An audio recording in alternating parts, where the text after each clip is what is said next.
Come, let us meditate like a Jedi. This morning's opening lesson is based upon the 55th and final passage of the meditation classic, The Unwaning Victory Banner, composed many centuries ago by the great Buddhist reformer Prajevajra. Together let us relaxingly recite. Therefore, the great meaning of the teaching is veiled if it is ritualistically structured. If conceptualized as a classic sadhana, reality itself could never be attained. So, for this to make sense, it could be best for us to review the basics. But first, I want to take a moment to say good morning to Nate. Okay, so we're going to switch from the teaching text to a set of visual aids. Both the visual aids and the teaching text are available for free download.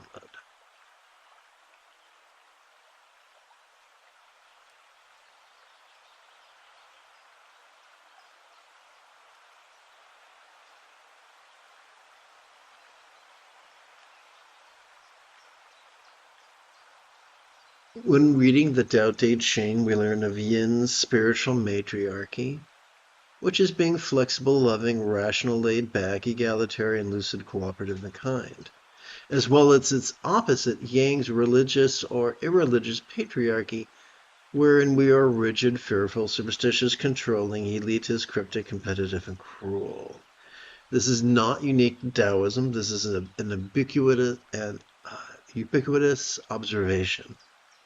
For instance, the Buddha can be typified by these attributes, whether he was real or archetypical, and his foolish cousin Devadatta could be typified by these attributes.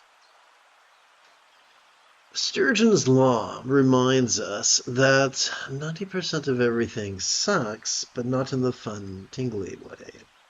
Therefore, it could come as a little surprise that the majority of meditation teachers implore their students to actively focus and actively analyze. We evolved these features to be used sporadically and intermittently, and when overused, we fatigue the front of our brain, the medial and dorsolateral prefrontal cortex, to the point that we begin presenting with symptoms of depression, trigger our amygdala, which is the seat of both anxiety and aggression. Now, fortunately, neither the amygdala nor the prefrontal cortex constitute the entirety of the central nervous system. Case in point would be our spinal cord, which is known by many names. It's known as the autonomic nervous system, and it was nicknamed our Buddha nature. How does that work out? Well, every time we inhale, we are wired to automatically access the middle part of our spinal cord, described as the sympathetic nervous system, which is wired to help us to notice vulnerably, passively, viscerally, randomly, and fleetingly all manner of phenomena, be it external or internal, physical or mental, pleasurable or painful, interesting or boring, glorious or grotesque, including the full spectrum of human perceptions, sights, sounds, sensations, flavors, scents, and the like, including the full spectrum of human emotions, intentions, cognitions, recollections, and imaginings. What are we to do with that which we noticed? Every time we exhale, we have evolved to automatically access the end bits or the bookends of that spinal cord, which can be described as our parasympathetic nervous system.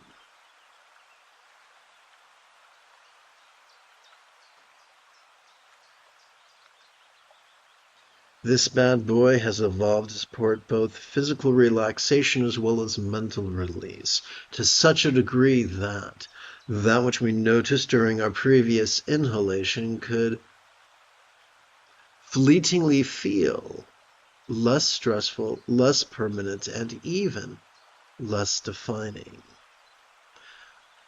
All complex life forms have evolved to think symbolically. Therefore, it should come as little surprise that in every human culture there are figures of speech.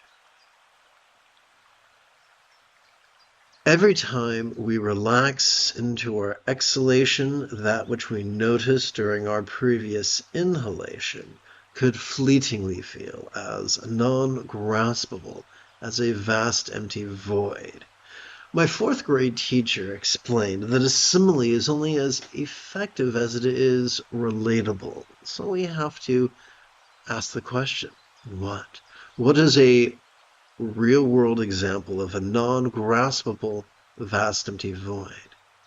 How about the illusion of the infinite azure sky on a bright and beautiful cloudless morn, which although could look tantalizing to the eye, could feel as non-graspable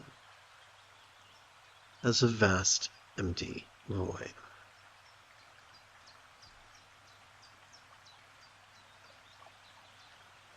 So, how does this relate to the opening text? 90% of poop heads would tell us we got to be rigid, we got to be controlling, we got to be fearful, we got to be elitist and special and better than everyone else. We got to control what we notice, focus, and analyze to ensure we understand it. That's what they tell us. But if we try doing that, it won't work.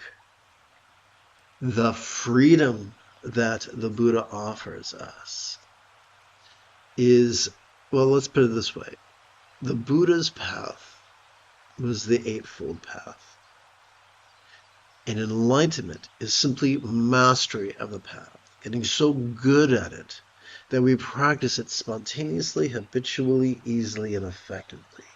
As children, the idea of using the toilet, brushing our teeth, tying our shoes, riding a bike seemed an insurmountable goal. And yet, at a certain point, we got so good at them that we could practice those behaviors spontaneously, habitually, easily, and effectively. We are wired to master certain tasks. The more we practice mindfulness, vulnerably, passively, viscerally, randomly, and fleetingly, and meditation, wherein we notice and wherein we physically relax and mentally release, the more the remaining 6 folds of the path take care of themselves. It has been said that the highest love is the spontaneous and uncontrived byproduct of mindfulness and meditation. The more we practice mindfulness and meditation, even as little as 5 minutes every 12 hours or so, the more we will gently stimulate, the more we'll calm the anxiety and aggression of our amygdala and gently stimulate the anterior cingulate gyrus, which functions as the hub of our mirror neurons, the seat of empathy, which gives birth to both compassion as well as love. Buddha's path is easy. It was the Buddha taught in the penultimate passage of his discourse on the 4 bases of mindfulness, that one could master his path in as little as 7 days. Those who practice the path of concentration and contemplation say it takes a length of time equal to 3 kalpas, or time for a universe to create itself, maintain itself, disappear itself, and rest. That's a big, long time. The Buddha said, nope, You could do this in as little as 7 days. But that only happens when we cooperate passively and vulnerably with our autonomic nervous system. When we indulge our controlling tendencies by ritualistically structuring the practice, by conceptualizing and trying to put it in a box, then we undo ourselves. As a child, I used to watch reruns of Bugs Bunny. And there was an episode, a very racist episode of Bugs Bunny that did not age well, and it took place with Daffy Duck in the Sahara Desert. And at one point, Daffy Duck picks up a lamp and he rubs it, and out comes a genie. And he tries to push the genie back in the lamp. He jumps on top of the genie and tries to shove it back in the lamp. And of course, that ends very badly for our friend Daffy Duck. Similarly, we try to be controlling. And when we do that, when we indulge our controlling tendencies to choose what perception, emotion, intention, thought, memory, and imagining to notice, to experience, we hobble ourselves. We make it impossible for us to passively cooperate with our autonomic nervous systems because they're different parts of our brain. And it's kind of like a toggle switch or a teeter-totter or a seesaw. We can be defined by the front of our brain or be defined by our spinal cord. The great irony is that the most sustainable way of using the front of our brain comes from relying upon our spinal cord in such a way that our choices, utterances, and deeds flow, not from scatteredness, but from centered spontaneity that ensures the optimal use of the front of our brain. Whereas abusing it and overusing it and exhausting it does not. So the author summarizes his 55-passage treatise by saying, don't be a controlling bastard. Passively cooperate with your Buddha nature. Having completed this morning's opening lesson, we could now shift gears. It is Obi-Wan Kenobi Wednesday morning. Let us meditate like a Jedi after approximately 30 seconds of housekeeping. This is the Dzogchen Sende Lama Jigme Gyatso of the Buddha Joy Meditation School. For more than 30 years, I have harnessed my autistic special interests, as well as my ADHD hyperfocus, to spend about 8 hours a day, almost every day, studying, practicing, mastering, and reverse engineering the teachings and techniques of each school of meditation so that I can become your personal, nerdy, neurodivergent guide to nirvana. Welcome, my friends, to Meditate Like a Jedi, which is made possible due to the generosity of viewers, just like you. For the remainder of this morning's live stream, let's meditate. Now, the moment you have a specific question about Buddhist philosophy or meditation, do not hesitate to type your question in great detail in the chat window, for I tend to check for questions about every 5 minutes or so.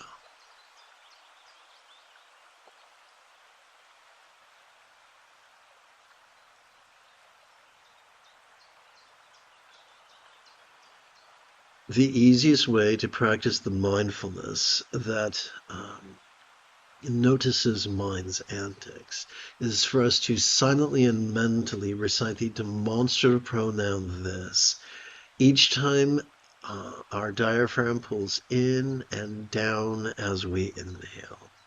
The most efficient way for us to meditate, the most efficient way for us to relax into mind's non-graspable nature, is for us to silently and mentally recite the one-syllable verb ease each time we feel our diaphragm relax and reset as we gently exhale. We can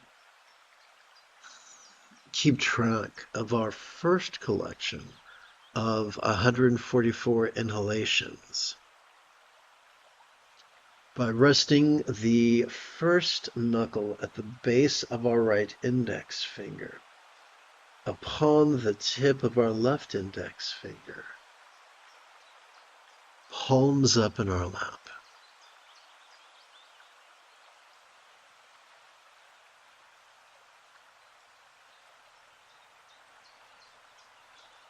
We could use the tip of our right thumb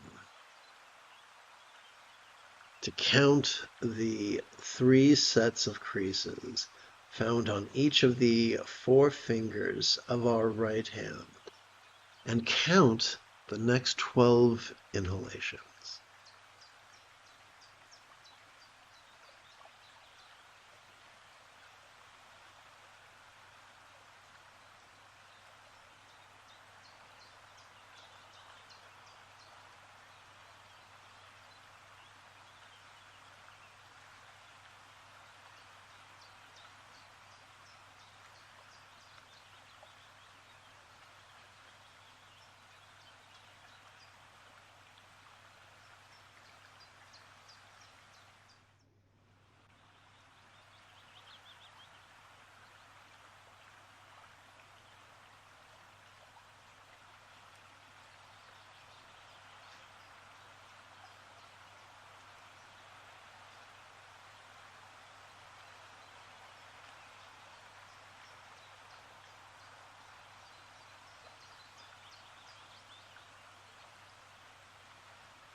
We could use the tip of our left thumb to count the first, second, and third sets of creases upon each of the 4 fingers of our left hand to count 12 sets of 12 inhalations each, for a total of 144.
That's exactly right, Nate.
If you are prone to arthritis, you might want to adjust your legs every 15 minutes or so.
To help keep track of our second collection of 144 inhalations, we could rest the second knuckle of our right index finger upon the tip of our left index finger, palms up in our lap.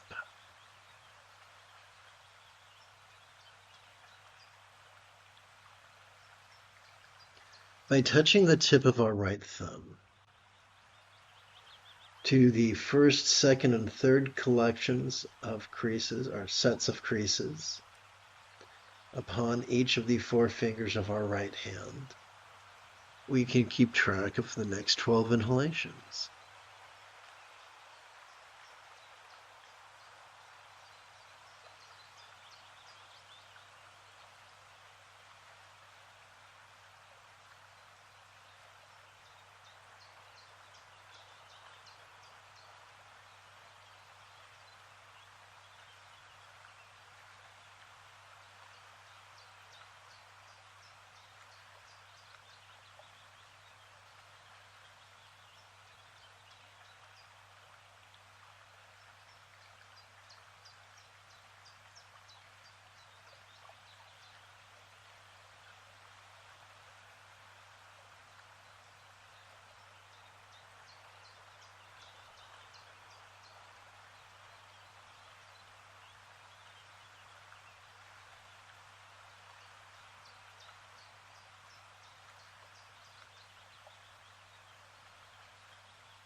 By touching the tip of our left thumb to each of the three sets of creases found on each of the four fingers of our left hand, we could count 12 sets of 12 inhalations each for a second collection of 144 inhalations.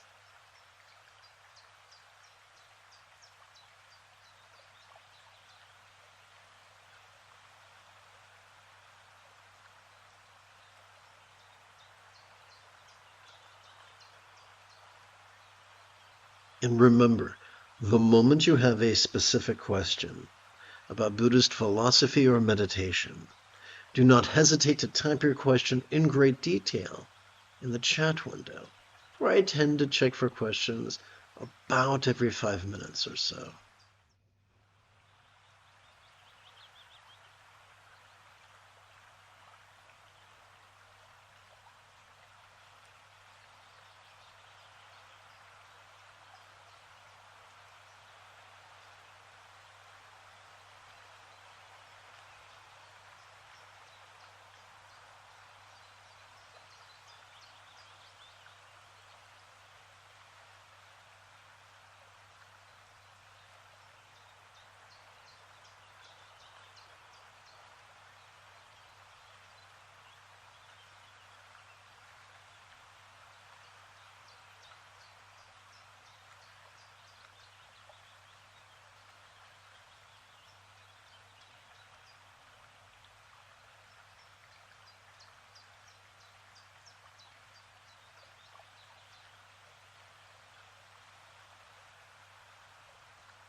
You have taken your first step into a much larger world. If you feel that I have earned it, you could give this live stream a thumbs up. You could even help support this channel. In approximately 11 hours, I would very much like to return to lead today's evening meditation class and group practice.